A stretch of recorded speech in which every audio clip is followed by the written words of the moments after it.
ওর মামা থাকে।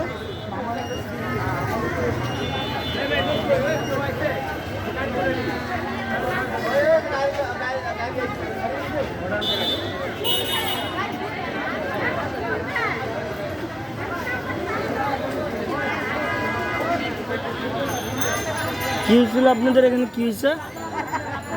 আমাদের এখানে আমরা ওই যে তালতলা সমিতি করছিলাম এই 3 বছর গত হয়ে গেছে, মানে কোনো খোঁজ খবর নাই। হ্যাঁ ওই যে তালতলা দেখছিলেন নাকি জানি না। হ্যাঁ বলেন, তারপরে কি হয়েছে?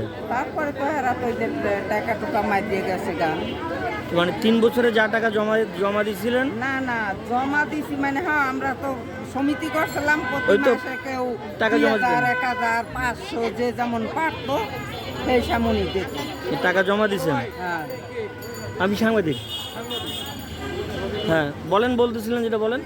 তারপর আমরা আবার ফিস্টেও আবার হয়েছে, কেউ 2 বছরের লাগিয়া, 3 বছরের লাগিয়া, 5 বছরের লাগিয়া, কেউ 30 লাখ, কেউ 20 লাখ, কেউ 50 লাখ এরমের করে আর কি জমা হয়েছে। কোনো টাকা পয়সা তুলেন নাই? না কোনো টাকা পয়সা তুলিনি। আমার একটা সমিতি ছিল, আমি বাসায় কাজ করি, আমার 70,000 টাকা জমা হয়েছে, আমার মেয়ের নামে ছিল। আমার মেয়ে বাইরে গেছে, উঠাইতে পারে না, সেই টাকাটা আর কি আমার ছোট মেয়ে উঠাইতে চাইছিল, তখন তারা দেয় নাই, কয় কি না যার নামের টাকা সে আর উঠাইতে হইব। তা আমার মেয়ে বলছে, ছোট মেয়ে যে আমার বোন তো বাইরে থাকে, কারণ সে তো আর আসে না, কয় ফিস্টে থুয়ে দেন, পরে যখন 2 বছর পর আইব 2 বছর পর আপনি টাকাটা উঠাইয়ে নিতে পারবেন। এই সমিতিতে কতজন সদস্য আছে আপনারা বলতে পারেন? 5,000 সদস্য। না না বেশি হইব, বেশি হইব। আচ্ছা 5,000। এই 5,000 গ্রাহকের কষ্ট অর্জিত টাকা পুরোটাই নিয়ে এরা পালায় গেছে। হ্যাঁ। পুরো অফিসে উধাও, তালা মারে দিছে। তা এখন 5টা 6টা বাড়ি ইউটিউবের উঠে কোনো কিছু চালিনি দেই না। হ্যাঁ আমরা একটা টাকাও তুলি না, আমরা বাসায় কাম করি। তা এখন আপনারা এখানে মানে কি করতেছেন? কি করতে আসছে, পুলিশ ক্লাব গেছি আমরা, দেড় লাখ গিয়া কত জেলে আছে। ওকে ধরছে? হ্যাঁ আপনারা অলরেডি কোর্ট কাচারি করছেন? ওর নামে কেস হয়েছে, 30 লাখ। মানে এক কথায় সে হচ্ছে একটা প্রতারক। সে একটা মাল্টিপারপাস সমিতি করে আপনাদেরকে নানানভাবে বুঝায় সুঝায় আপনাদের কাছ থেকে টাকা নিয়ে দীর্ঘদিন আপনাদেরকে টাকা না তুলতে দিয়ে আপনাদের টাকা সে আত্মসাৎ করে পালাইছে। এখন আপনারা এটার বিচার চান, আপনারা আপনাদের টাকা ফেরত চান, সেটাই বলেন। আমরা টাকা ফেরত রিস্কেলার প্রতিবন্ধী, হ্যাপার অন্ধ, বাসা বাড়িতে ইট ব্যাঙ্গাটা, গার্মিস করা, রিস্কেলা, ভ্যান চালানো। এই টাকার জন্য অনেক মা বোন মারা গেছে, অনেক মা বোন মারা গেছে, আবার অনেক বোনের সংসার ভেঙে গেছে। ঠিক আছে, এখন আমরা আসি সেই অনুযায়ী যে আমি একজন স্টুডেন্ট, ঠিক আছে, আমার বোন এখানে 3.5 লাখ টাকা রেখে গেছে আমার পড়াশোনার জন্য। আজকে আমার টাকার নাই বিধে আমি কলেজে ভর্তি দিতে পারি নাই। ঠিক আছে, আমার বাবা হচ্ছে হার্টের রোগী, আমার বাবা যদি আমার খাবার দিতে পারে তাহলে কলেজের বেতন দিতে পারবে না, আর যদি কলেজের বেতন দেয় তাহলে আমার খাবার জুটবে না কপালে। ঠিক আছে, এখন আমার যদি এই টাকাটা থাকতো আমি আজকে কলেজে ভর্তি হতে পারতাম। আমার টাকাটা নাই বিধে আমি আজকে কলেজে ভর্তি হতে পারি নাই। আর এমনও অনেক বোন আছে যে গার্মেন্টস করে সারা জীবনের সঞ্চয় টাকাটা এখানে রাখছে। অনেক মা আছে যে সারা জীবনের সঞ্চয়টা, এই যে এই খালা যেমন বাসায় কাজ করে ওনার টাকাটা উনি সারা জীবনের সঞ্চয় এখানে রাখছিল, এখন এই টাকাটা মার গেছে, এটা ওনার সবচেয়ে কষ্টের টাকা। ঠিক আছে, এখানে অনেক আছে মা বোন, অনেক আছে যে গার্মেন্টসে কাজ করছে, বাসায় কাজ করছে, আবার অনেক মা বোন মারাও গেছে এই টাকার সঙ্গে। আমার কাছে ওই দিন একজন খালা আসলো যে একজন স্টক করে মারা গেছে। ঠিক আছে,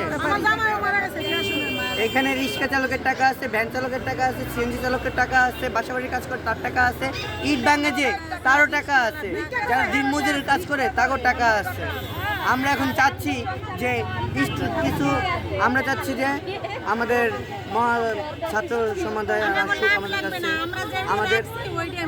আমাদের কাছে আমরা যে ডাক্তার ইউনূস স্যার ওনার আহ্বান করে বলতেছি যে স্যার আপনারা যেভাবেই হোক আমরা আমাদের এই গরিব দুঃখী মা বোনদের টাকাটা উঠিয়ে দেন।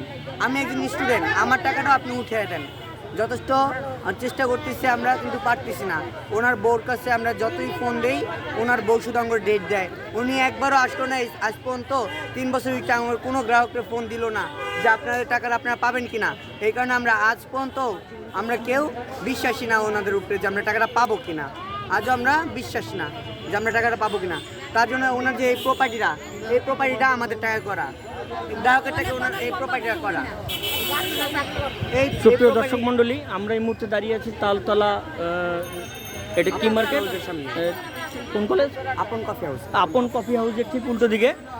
এখানে Taltala green multipurpose cooperative society limited কর্তৃক প্রতারিত প্রায় 5,000 গ্রাহকদের একটা সমিতি ছিল, যেখানে মানুষের কষ্ট অর্জিত টাকা তারা খেয়ে না খেয়ে প্রতি মাসে সেখানে টাকা সঞ্চয় করত এবং তাদেরকে বলা হয়েছিল যে এই টাকার লভ্যাংশ তারা পাবে। লভ্যাংশ তো দূরের কথা, তাদের যে পুঁজি, তাদের যে কষ্টার্জিত টাকা, সে টাকাই তারা নিয়ে চলে গেছে। এখন তাদের দাবি তাদের টাকাটা যেন, লাভের দরকার নেই, মূল টাকাটা যেন ফেরত পায়। এই জন্যই তারা সেই প্রতারকের যেই মার্কেট, সেই মার্কেটের সামনে তারা অবস্থান নিয়েছে এবং তারা তাদের দাবি জানাচ্ছে। তো আমরা আপনাদেরকে আসলে এনাদের যে কষ্টার্জিত মুখ, যে বর্তমান পরিস্থিতি, এটাই দেখানোর চেষ্টা করতেছিলাম। হ্যাঁ, আপনারা সাথে থাকুন, আমরা চেষ্টা করব এটার গভীরে যাওয়ার জন্য। আমরা আমাদের যে চ্যানেল, আমাদের যে পত্রিকা, এগুলোতে আমরা দিয়ে দিব। আশা করতেছি আপনারা আপনাদের প্রতিবাদ জানান। হ্যাঁ, আপনাদের কথাগুলো বলেন, যেই আসুক, যে শুনতে চায় তাকে বলেন। প্রচার চারিদিক থেকেই হবে। আমি আজকে দিয়ে দেবো। এই যে ওনারা সবাই একত্রিত হয়েছেন, তারা দাবি জানাচ্ছেন তাদের টাকাটা, কষ্টার্জিত টাকাটা যেন তারা তুলতে পারেন। আগে বাকি যাই